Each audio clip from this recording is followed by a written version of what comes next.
Everyone. This is first of the beginner series. It's a session on ideology. It's meant for a larger audience. So here goes. Okay, so this is my first session. What is ideology? How does ideology work? Substantiation through example from the Indian context, substantiation through a relatively global example. And then if you have any questions or feedback, you may mail it to me at shrutiseo@gmail.com. Okay, so this is what we're going to do today. I'm going to keep the session short so that more people can listen in. Okay, so what is ideology?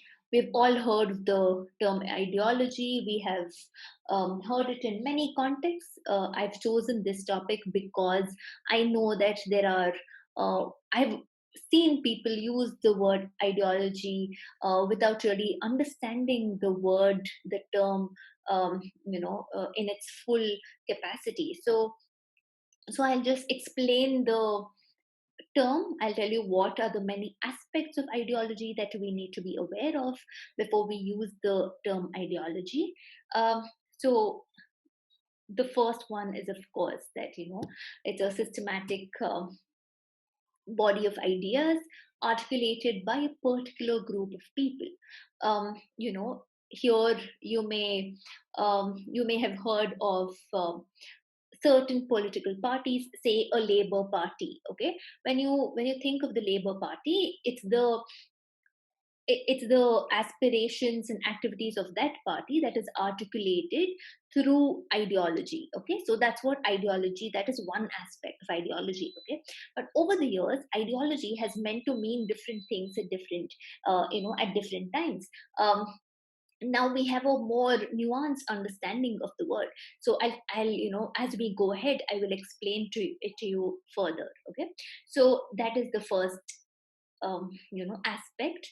The second aspect, which is mostly what people mean when they use the word ideology, is when something is ideological, it masks or distorts or conceals a certain truth, right? It Marx uses the word false consciousness to describe this. Okay, so what is masked, what is distorted, and what is concealed? Say for example, the when you think of the Nazi government, the soldiers, the elite soldiers there, were taking part in mass murders, right? People were being sent to concentration camps. They were um, sent to concentration camps. They were killed in large numbers.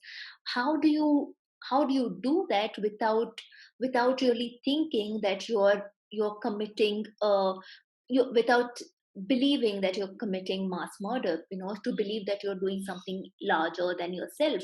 How do you go about doing that? It is said that um, the Bhagavad Gita was taken to Germany to tell people that to borrow ideas from the Krishna Arjuna Samvada, the conversation between Arjuna and Krishna, where Arjuna is asking Krishna, how do I kill so many people? How do I wage a war? There will be so many people dead, so many families will be hurt. So how do I do this? And Krishna says, that you're not doing that. You're only a dust in the larger universe. You're only um, you know doing what you're only following the word of God, right? It's not you that is doing it. It is really the Paramatma who's doing it through you, right? So that's how he defines the Atma and things like that, right? So this is what was taken to the Nazi regime, where the truth of violence was distorted to make people subjects, to make the soldiers subjects, to make them believe in something larger than themselves, right? Okay. Okay, so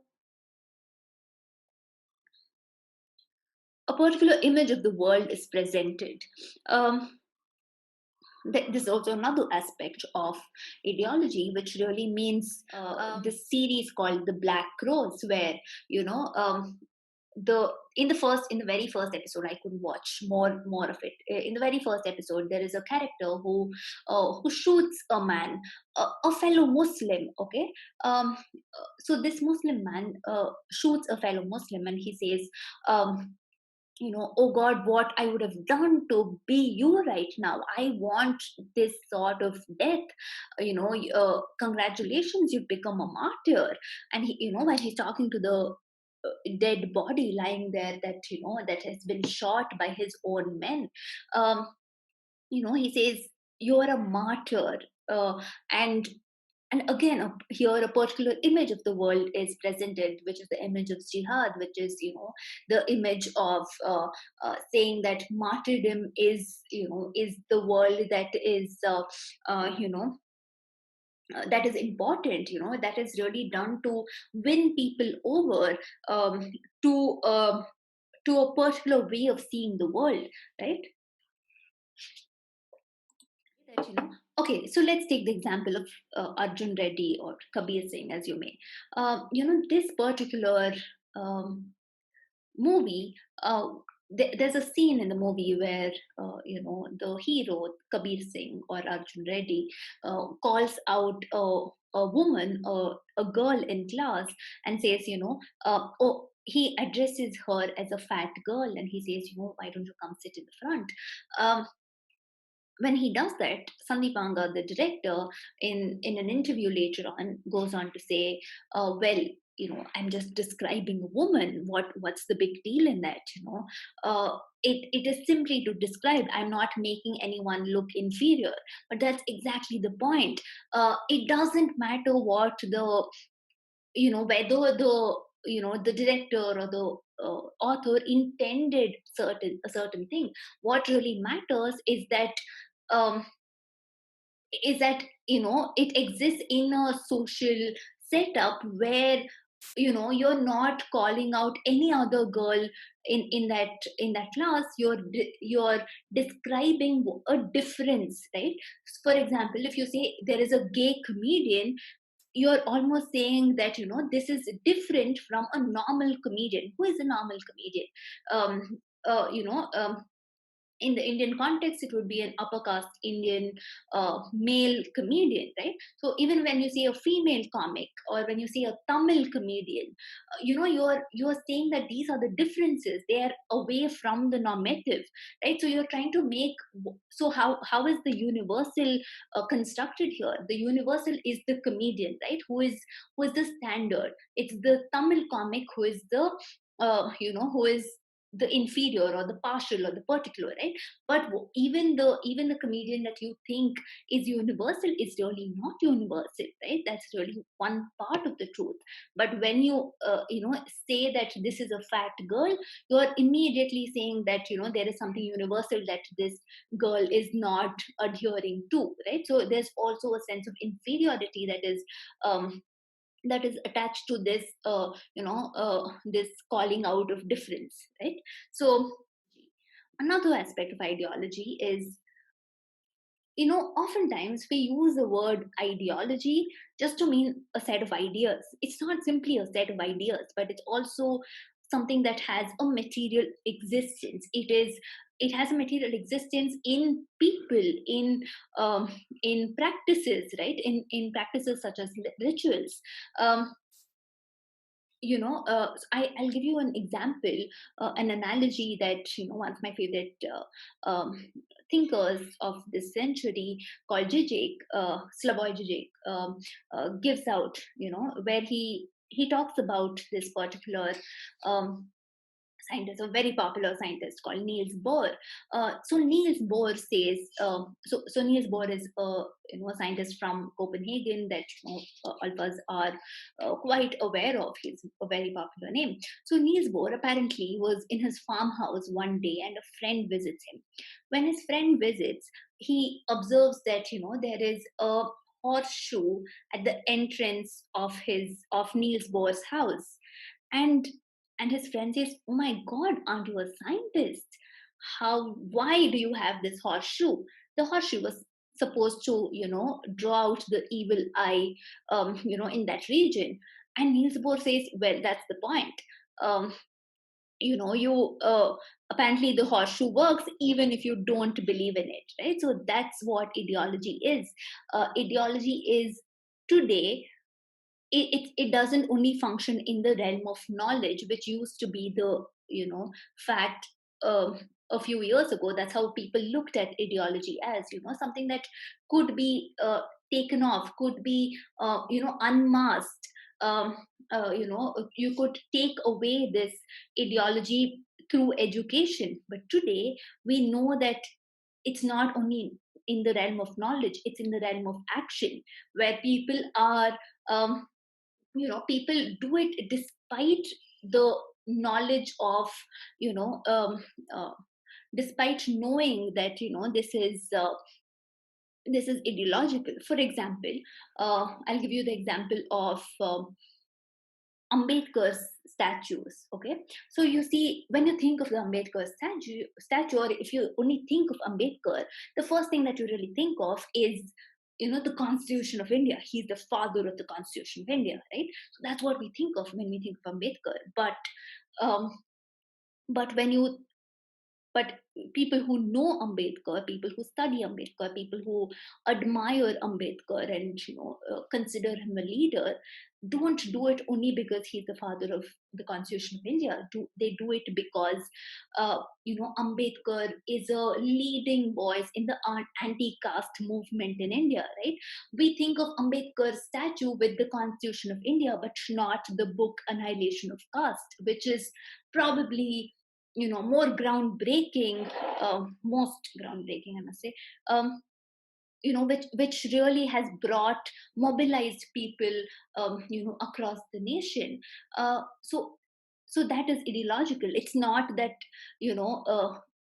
the people who make the textbooks, or grant money to make those statues, don't know about the anti-caste element that Ambedkar, voiced. But anti-caste issues that Ambedkar voiced. But they know that, but they will only, you know give you a certain, only a certain image of Ambedkar, will only produce a certain image of Ambedkar, right? Even when we think of Ambedkar as opposed to, say, Gandhi, when you think of Gandhi, you're thinking of, the Mahatma that he is, right? You know so much about the person that Gandhi is. But when you think of Ambedkar, you mainly know dates. You know that, he was in this conference in this year. He was, you know of him only as a timeline, right? Unless you know folk tales about Ambedkar. At least the textbooks that we read, our NCRT textbooks or state syllabus textbooks, will only give you the idea of Ambedkar as as a distant man, a scientific man who wore a suit, and you know um, and drafted the constitution. That's all that we really, that we really study about Ambedkar, right? Okay, so how does this ideology work? Ideology has to work through certain tools. And what are these tools? These tools can be called ideological state apparatuses. um, there's a man called Louis Althusser who came up with this term, who made popular this term called ideological state apparatus. What are ideological state apparatuses? Please remember that, the ideology that is is made popular, is imposed upon, the ideology that is imposed upon is really the ideology of the people in power, right? Of the parties in power, right? And they have, um, you know um, uh, at their disposal, they have many tools of the state. And he says these tools are used to, impose and propagate their ideologies. What are they?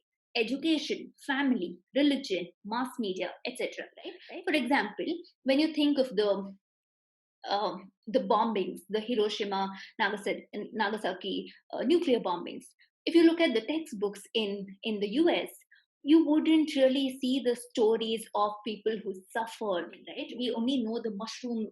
That's the only image that strikes us, right? Because that's what our textbooks really tell us, right? That's what, at least in the US, um, people are,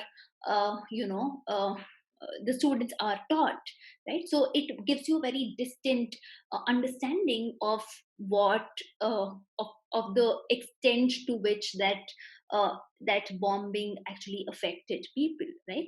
So that's how a state apparatus works. It tells you that, it forms certain notions of the world through these things, through education, through, we believe that education is supposed to, free the minds of the people, right? That's how, for the longest time, that's how ideology, that's how you could um, recognize ideology. You could say that, through education you can get out of ideology. But what if education is, used to propagate that ideology? Okay, so what makes a bad subject is, for example, in a family system, you are asked to have a baby, right?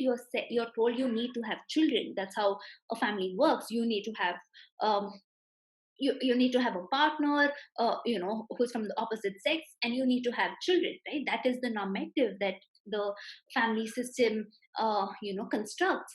And a bad subject is someone who says, she doesn't want to, or he doesn't want to have a child. And that becomes a problem, right? Because um, how does the industrial system function if you, uh, if you, if you do not have children, if the population is not reproduced, how do you, how do you um, make this state machinery function, right? So that becomes a problem, and that's why you have all of these institutions, and they all work with each other, right? For example, the um, the most important example probably here is that of the colonial rule in India. When you think of the colonial rule, it's not only through guns that they controlled people, right? They controlled people by giving us the Bible. They said, here, take the Bible, and the word of God says, so you have to serve us. So servitude was, bought through consent, right? So that's how the caste system also functions, right? Okay, so the people imposing ideology, many times, most often than not, believe in their cause.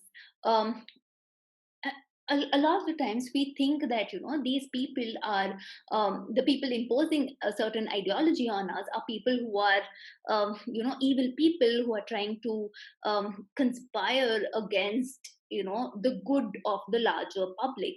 But that's not the case. People who brought, the colonial masters who brought Christianity, they brought it to free them, right? It was meant to uh, do good to the people, give up your pagan ways, follow the word of God, which is, the legitimate God for them, right? So they, okay, so I'll, the example that I want to give you is that of, um, in the Indian context, I want to give you the example of the very popular legend of Nangeli, a Nadar woman who, um,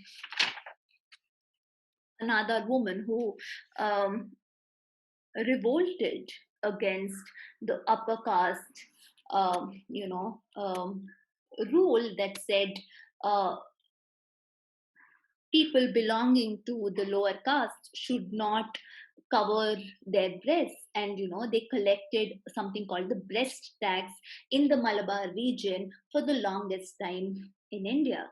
And people, why are only upper caste women allowed to cover their breasts? I want to do that as well. I don't want upper caste men looking at me, with, as an object of desire. And she said, I want to cover my own body. And um, it was which also, this is a legend. And of course, historically speaking, this led to the Nada revolt, where women stood up and said, we will cover our bodies.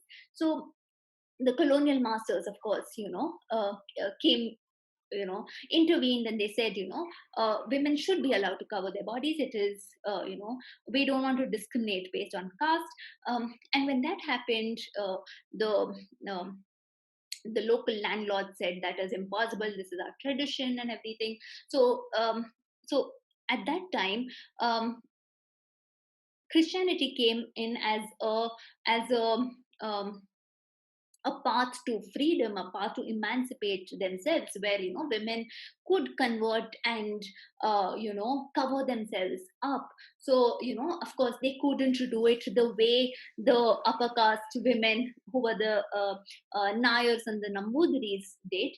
But they could still, they could still, Christian women could still cover their bodies in a different cloth, in a different way, but they could cover their bodies. So I told you how Christianity was meant to free the people, at least when at least the people who brought, the colonial masters who brought Christianity to India did not were well-meaning people as well. There was a section that was well-meaning as well. um, of course, historically, we could look at it from different angles, but this is also one aspect to it that needs to be considered, right? Okay, so this is a graphic strip that has been given out, illustrated by a very prominent um, artist called Arijit Sen.